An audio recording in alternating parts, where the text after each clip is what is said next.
The Filipino signature, the dipping sauce, is often nothing more than soy sauce and calamansi juice, two ingredients. And yet, it's the flavor memory for a million Filipinos all around the world, wherever they are. That's the power of this small fruit.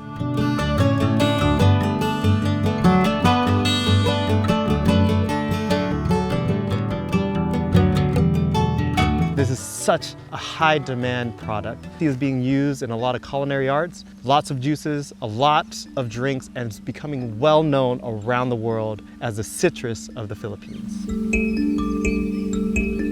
If there's a meal on the table, there's probably a calamansi somewhere nearby. It's that essential. You squeeze it on your noodles, put it into your soup, over your grilled meat. Oh, that's my favorite. And it cuts through the fat, brightens the flavor, and gives everything that unmistakable Philippine finish.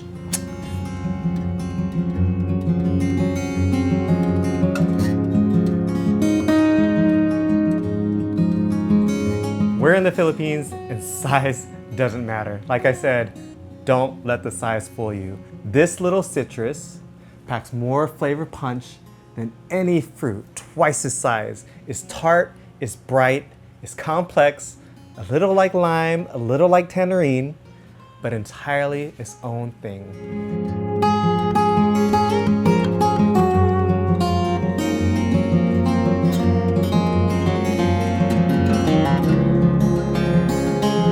This is Jake. He's letting us tour his calamansi farm. It's pretty amazing to see.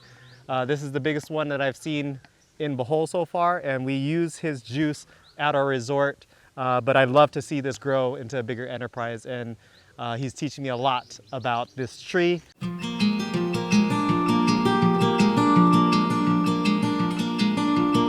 This fruit has been growing here for centuries, feeding families and building culture long before any government got around to formalizing it. This is just not a fruit, it's a Philippine asset.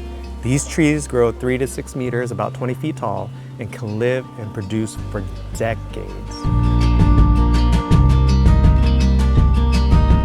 This is a small farm sharehold. So this is about 2 hectares, and they've got extra land that they want to spread out.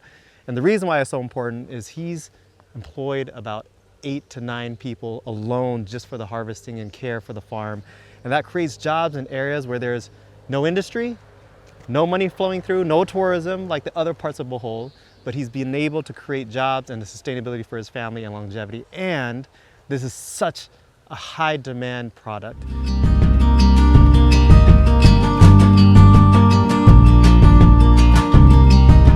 I'm glad we met because you're inspiring me, because how old are you? I'm going 39 this July. Ah, okay, still young. So one of the younger farmers, and he came back from Manila as a professional to come back to the soil.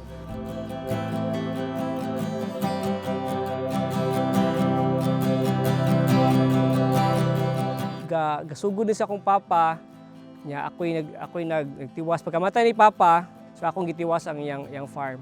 Wala ginagmay nga tabang-tabang sad sa kuan sa merkado kay kasagaran ng limonsito pon nasa Bohol, gina-import pa na gikan sa Cagayan, Mindanao.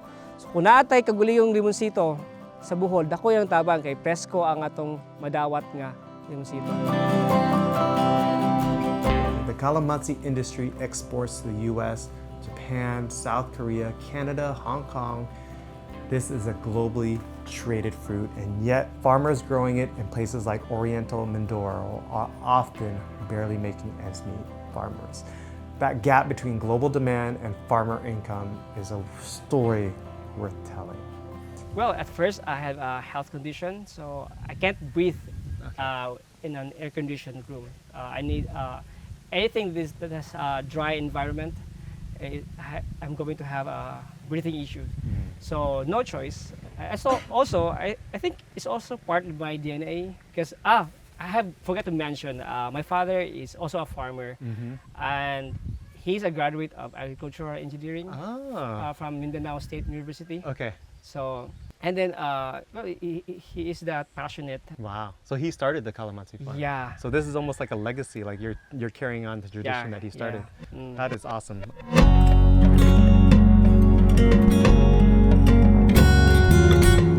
65% of Filipino farmers don't believe farming gives their children a future. Think about that. The people who feed a nation of 115 million people have given up on the next generation joining them. This is a crisis. The average Filipino farmer is over 55, and I've heard numbers up to 63.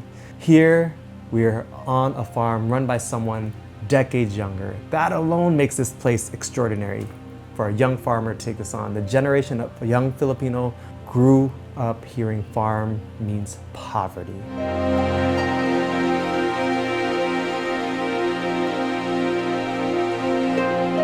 Sad, dako pong tabang ang pag-farming kay kasagaran diri wala gyud mga regular nga trabaho.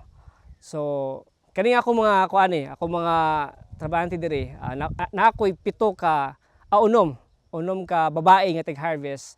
Labi ko'y 3 ka laki nga sila'y handle sa mga hard labor.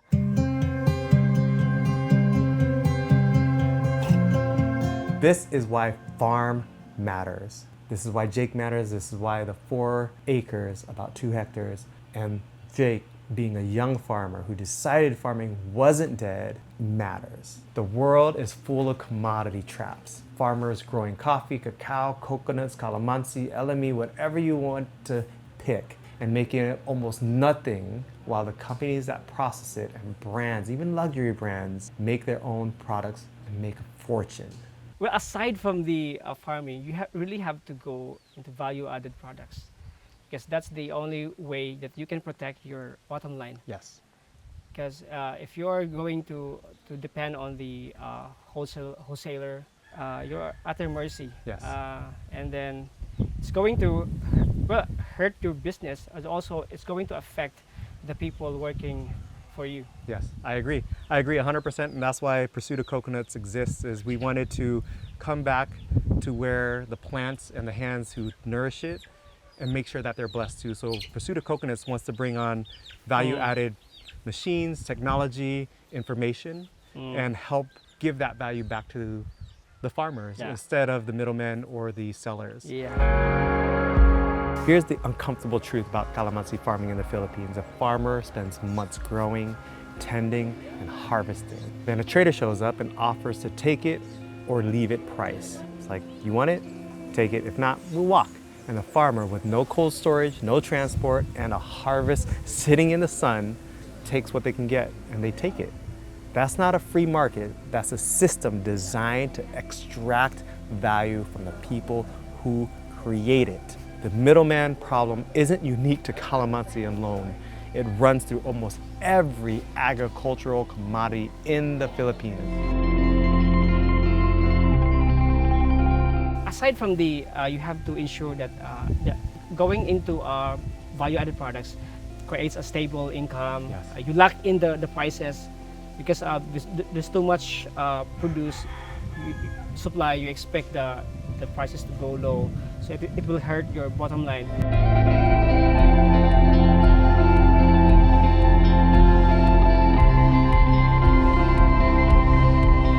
So this is the buds, and then it'll bloom, and then there's a male and female part inside. So with pollination or a little bit of wind, it'll fertilize that and then turn into these little fruits. I just saw one. Where did it go? Fruits, and they'll grow up to be this. And you see one whole cycle going over all again and again on the tree, because these trees are perennial, so they're going to keep producing fruit year round, meaning each crop is going to produce income, fruit, and livelihood for 20 years plus. So definitely a treasure. So aside from that, I had a vision that why is it that most of the calamansi products found in the market doesn't really taste calamansi? Well, at first it would going to maybe the first produced, but eventually it will deteriorate into Yes. something that is not really calamansi. Yes. So that's why I have started a label. We call it the Real Taste Calamansi.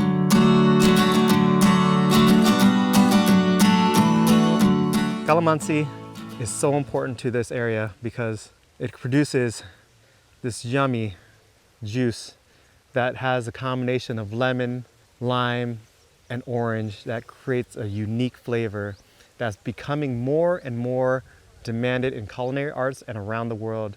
Yet the Philippines farmers do not benefit from taking care of this as much. The reason why that's so important is because the farmers are underappreciated, meaning they don't get paid much.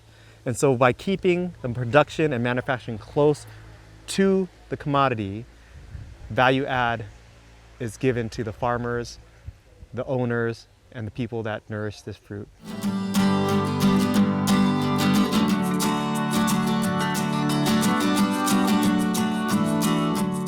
We love to see small farmers, especially here in Bohol, thrive, as Bohol becomes the most expensive place for food in the Philippines because we import so much, and we valued overseas foreign workers, we valued tourism, and we valued other things outside of agriculture. There needs to be a renaissance and a rejuvenation to the farmers. So we're here to support small farm shareholders, and Jake is one of the guys that we want to kind of highlight. A young farmer, mind you, because most farmers are going to be 50 at least or older. So for him to give up corporate jobs, city jobs, and come back here to nourish the land in which his family has come from, and nourishes and brings jobs and community here, it is so important for us to make sure that he's successful, because his success is the island's success, and the island's success preserves the culture, the people, and the community.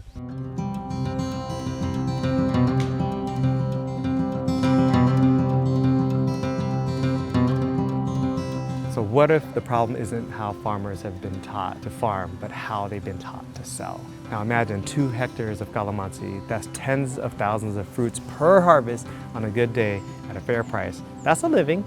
The question has always been though, how do you get a fair price when the system is designed to pay you as little as possible? But this is the move, and Jake figured it out. Instead of selling calamansi at a farm gate price, the farmer squeezes it, mixes it with local honey and sugar, bottles it and sells it as a product, a value add.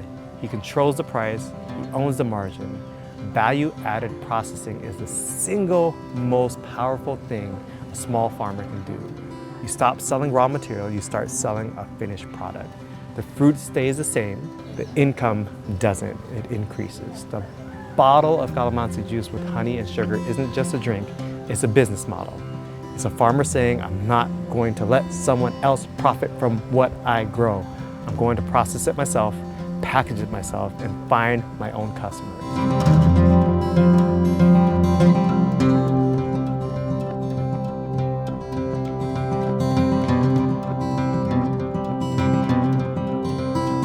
The Philippines gave the world calamansi, a fruit deeply woven into Filipino identity that you can't tell the story of a Filipino food without the calamansi. At least the world can do this for the farmers who grow it, is to give them their fair share. What you're looking at here isn't just a calamansi farm, it's a statement. It says farming doesn't have to mean poverty.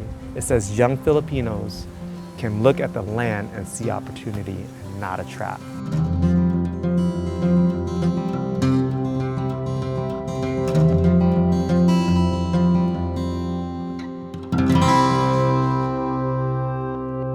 And that's why Pursuit of Coconuts exists, is we wanted to come back to where the plants and the hands who nourish it and make sure that they're blessed too. So that's a part of our pursuit. So we definitely support you. We want to see you succeed. His richness blesses the community. He's got a bunch of people that he's hired. We wish him a lot of prosperity, and we wanted to thank him for allowing us to learn and finally meet, because we've been messaging each other for so long.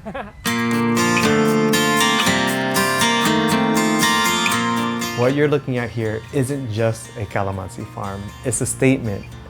It says farming doesn't have to mean poverty. It says young Filipinos can look at the land and see opportunity and not a trap.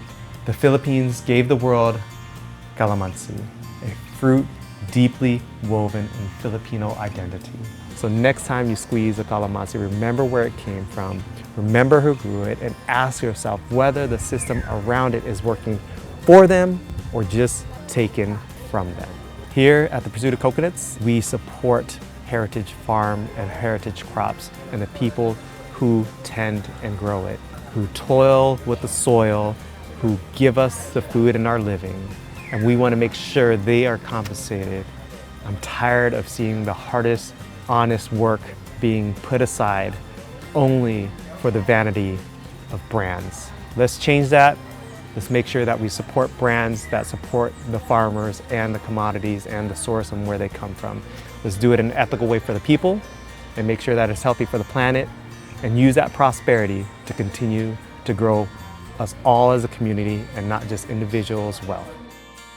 Thank you guys for joining this episode, and we'll see you guys on the next one. Again, click that like, click that subscribe. Jake will put his TikTok on here so that you can see what he's doing. So thank you. Yeah. We're gonna be releasing our website soon, and we're gonna be using soap, using coconut commodities, LME, and so much more from the Philippines, and offering it to the world, and every purchase supports this movement. So thank you for following along the pursuit of coconuts, and we'll see you on the next Heritage Crop.